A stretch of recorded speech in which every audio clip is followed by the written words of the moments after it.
way back, Josh Hart was outstanding for 1 point in that fourth, but then Jordan Clarkson absolutely took over. This guy is a professional scorer. 15 points in the fourth quarter, at 1 point leading the game, 8 in a row. Yeah, Jordan Clarkson had some huge shots down the stretch. I mean, Portland got right back in this game. They're taking the lead. And then that three that he took, man, that three was huge, and then came right back, got an and one after that. I mean, look at him right here. Clarkson's in his bag, feeling very, very comfortable. He sees the mismatch right here against Ebanks. Bow, quick three. He knows that's a mismatch. There's nothing you can do right here. Now he has Justice Winslow on him, and guess what? Justice was served. Went right to the basket and one style.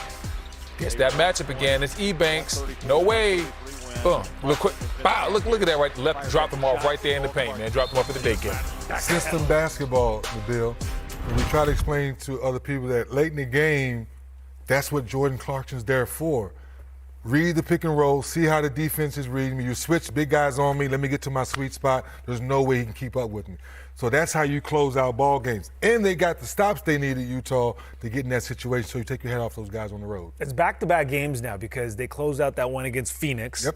That was real tight. Right. Yep. And a game like this, what does it say about this kind of team? That they're learning how to win in tough situations. Because they could have easily said, oh, Dame Lillard went down, no Dame time, let's kind of ease up a little bit, and then they win at home. No, Dame goes down, you get the big stop, you go down and you execute, you put the ball in your best offensive guy's hands to close out the ball game. And you were mentioning, too, that when they were up by 19 and then they gave up that lead, they're also learning at the same time because they gave Portland a chance to come back. You're up 19, put them to sleep, get some rest, get ready for the next game, but you let them back in the ball game, and you made it a tough one. Yeah, like I said, they still were able to make the plays down the stretch.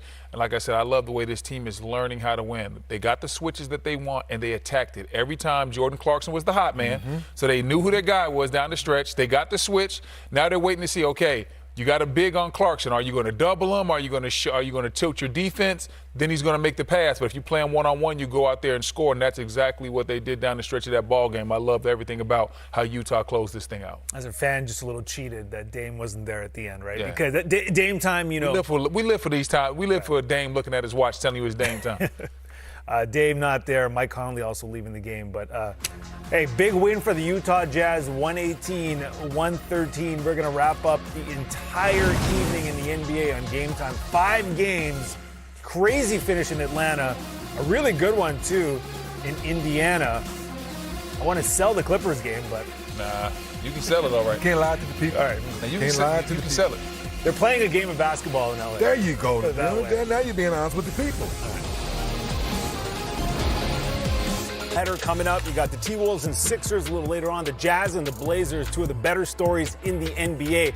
But we start with the Sixers because their storyline is absolutely intriguing right now. For all the wrong reasons and right reasons, a little mixed bag. James Harden missed the last 6 games due to injury. He's not due back for a little bit. Joel Embiid has picked up the slack. You look at those numbers. And then Tyrese Maxey leaving yesterday's game. He's gone 3 to 4 weeks. And we don't know about Tobias Harris, but we can ask this next guy, Keith Pompey, who covers the Sixers for the Philadelphia Inquirer. He knows everything. That's why we brought him on. And we got to start off with Tyrese Maxey because that's the breaking news. He's out 3 to 4 weeks. How does this impact the team, Keith? I mean, in a major way. I mean, you look at Tyrese Maxey, right now, in order for the Sixers to be competitive, they want Tyrese to be Batman. Not Batman. They want him to be Robin to Joel Embiid's Batman. And the problem is just like they haven't had a lot of time on the court together to develop that as the entire group. So I think this is going to hurt them a lot moving forward because when you look at this lineup, the starting lineup has only played in 6 of their 16 games together. So not having Tyrese available is really going to hurt them in regards to gelling. Yeah, and they wanted Tyrese to step up without James Harden. And what is the latest on James Harden right now? When could he return? James, I expect James to not return the next week, but the week afterwards. Right now he seems to be on pace for that, 4-week, the month recovery. Right about now it's like he's doing a little bit of light shooting.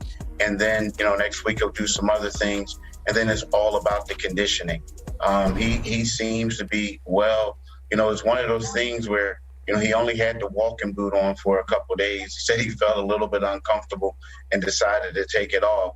But I think right now with Maxey being down, it's going to be one of those things where he's going to be ready to come back, as soon as, the timeline is over with. In the meantime, Joel Embiid has picked up the scoring slack. Listen, you've seen him do some special things over the past few years. What is making Joel so unstoppable right now? I think he's in better shape, in better conditioning. Like in the past, it used to be one of those things where Joel kind of sort of like took time off, and then all of a sudden it was like he came back heavy, he came back a little sluggish. I think right now the conditioning for whatever he's doing, the conditioning is better, so he can be able to dominate like he did a couple nights ago in the fourth quarter. Also, I think that, Doc Rivers doesn't get a lot of credit. Since Doc Rivers has been the 76ers coach, you saw Joel Embiid's play elevate.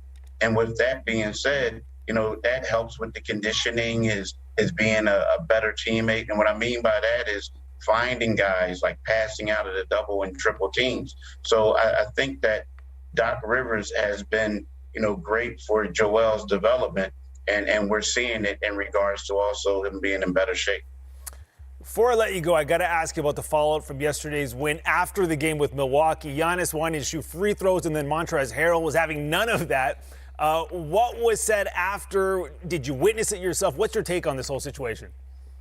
Yes, I saw it, man. It was crazy because I was like one of those guys, trying to follow the story late.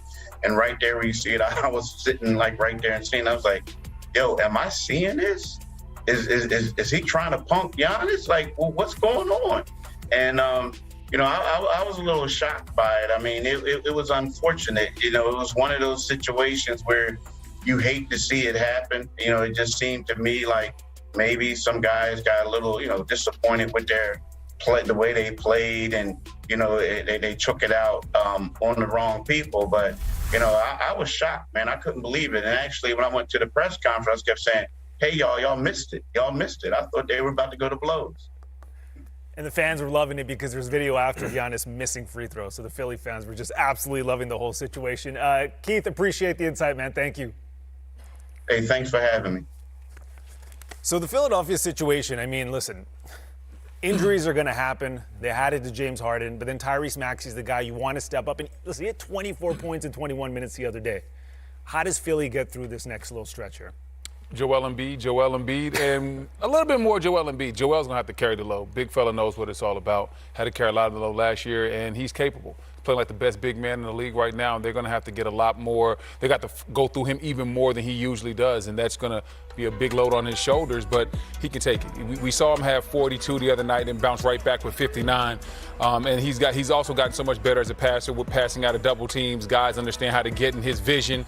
We had George Niang in here a couple of weeks ago telling us about how he always finds ways to get in Joel's vision because Joel is always double and triple team. So their team is getting better at that. So I think they're going to have to feature Joel a lot. And when he causes a problem, guys got to be ready to knock down shots. So, Nabil, with that being said, is Niang, is PJ Tucker, is Shake Milton, are they ready to make shots?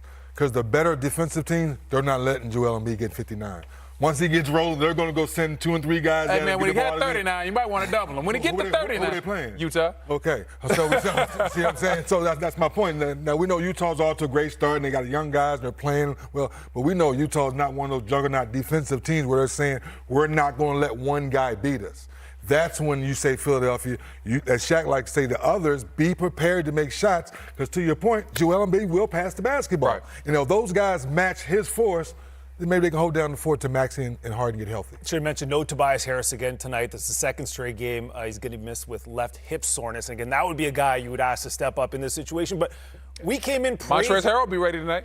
Better be, that's what I'm saying. That's another one, opportunity knocks. We came in praising the Sixers this year for the depth that they had. Now, this is a time where they got to step up, and different guys got to do it. Well, when Tobias Harris gets healthy, I think that's the one most people like to go at right away because since he signed a big contract, he's the one that's kind of been up and down. Embiid's been Embiid. We already know James Harden history. Maxey has emerged now as being the guy that needs to be on the floor.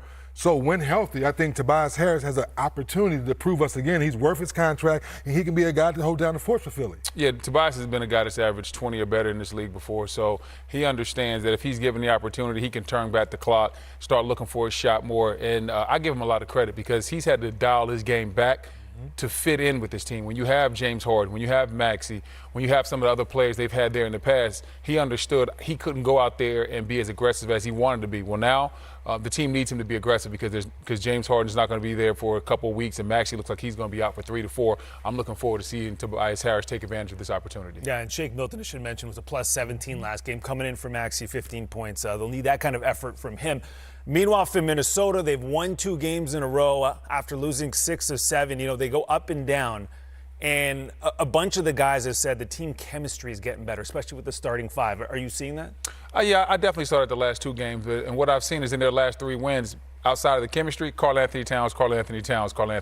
And their last 3 wins, Karl-Anthony Towns has 25 points, 29 points, and 30 points. And he shot 64, 68, and 66% from the field as we see him debut in the new look. I love it. But at the end of the day, he's the guy for me. I know everybody wants to make it Anthony Edwards' team, but they still revolve heavily around what he's doing. When he's playing well, scoring between 25 and 30, being efficient doing it, they're still a very tough team to beat. Even though sometimes they've looked a little, I'm not going to say sluggish, they've been trying to find their way with the new lineup with Rudy Gobert there, it still goes through Cat, and I think that the way he's playing their last 3 wins is how he needs to continue to play. As a team, offensively, I knew they'd be okay.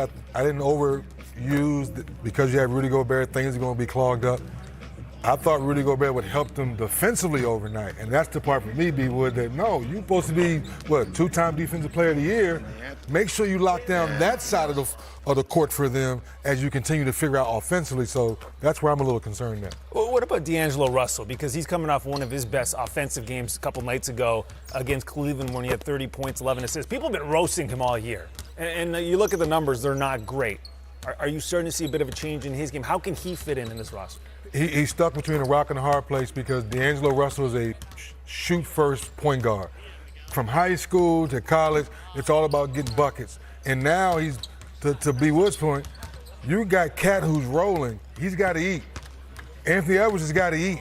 So he's trying to figure out, how do I run this ball club the right way, still be solid on the defensive end and keep the team right.